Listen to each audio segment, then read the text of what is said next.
Ode to the West Wind by P.B. Shelley. Today we shall discuss cantos 4 and 5 in this video. If I were a dead leaf thou mightest bear, if I were a swift cloud to fly with thee, a wave to pant beneath thy power and share. Here, the speaker finally brings his attention to himself.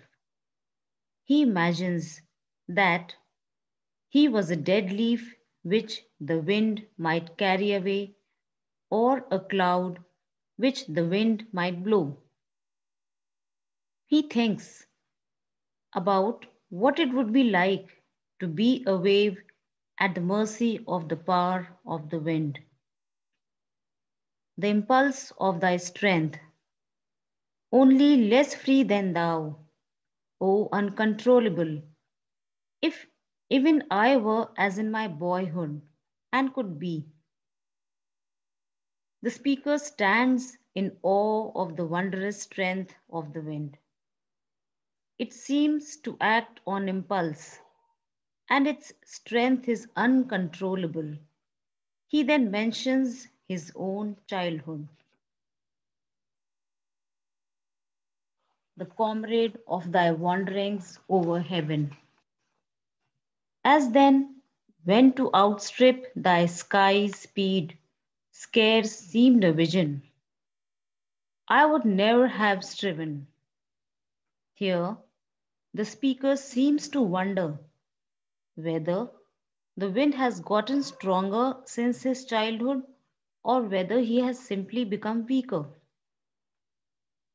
He thinks that when he was a boy, he may have been about to outstrip the speed of the wind, and yet his boyhood seemed a vision, so distant and so long ago. The speaker is clearly contrasting the strength of the wind to his own weakness that has come upon him as he has aged. As thus, with thee in prayer in my sore need, oh, lift me as a wave, a leaf, a cloud. I fall upon the thorns of life, I bleed. Here, the speaker finally comes to his request. Until now, he has been asking the wind to hear him, but he has not made any specific requests.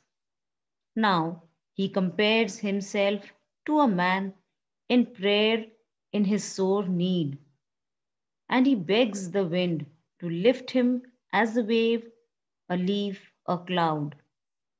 He longs to be at the mercy of the wind, whatever may come of it. In the final line, he refers to himself as one who is in the final stages of his life when he says, I fall upon the thorns of life, I bleed. Just like the wind swept away the dead leaves of the autumn, the speaker calls for the wind to sweep him away, old and decaying as he is. A heavy weight of ours has chained and bowed one too like thee, tameless and swift and proud. The speaker says that the weight of all his years of life have bowed him down, even though he was once like the wind, tameless, swift, and proud. Canto 5.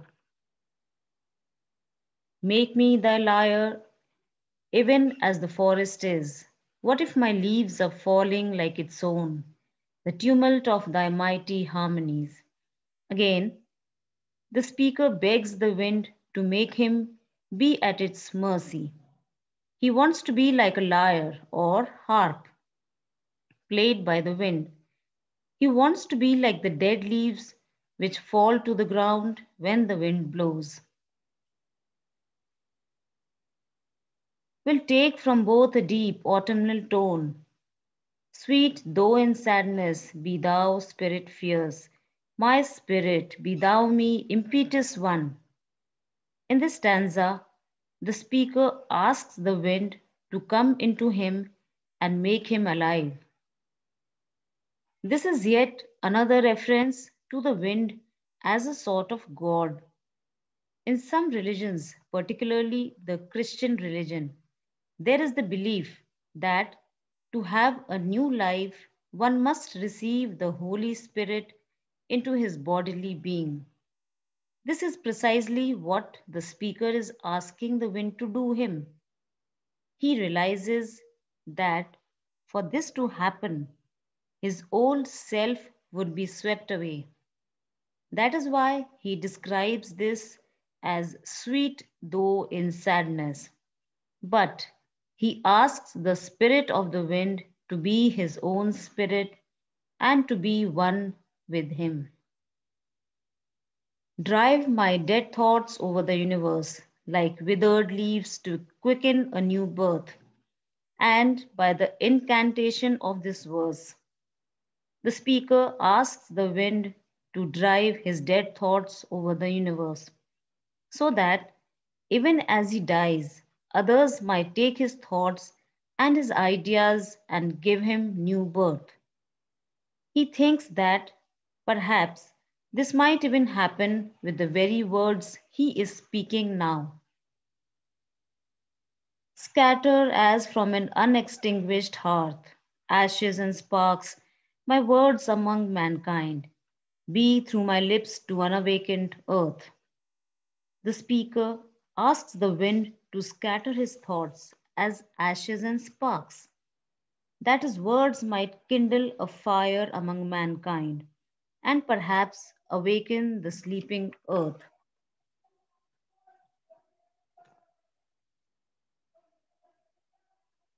The trumpet of a prophecy, O wind, if winter comes, can spring be far behind? The speaker has used spiritual and biblical references throughout Ode to the West Wind to personify the wind as a god.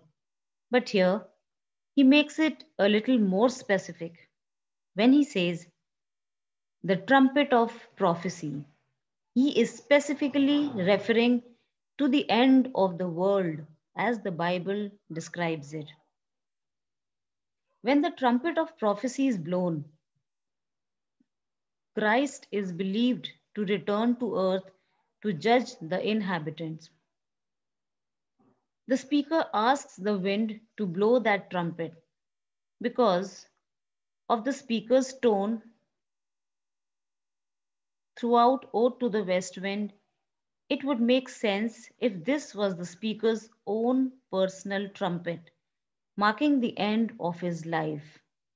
He wants the wind to blow his trumpet.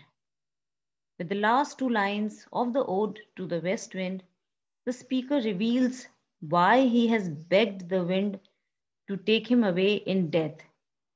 He says, if winter comes, can spring be far behind? This reveals his hope that there is an afterlife for him. He desperately hopes that he might leave behind his dying body and enter into a new life after his death.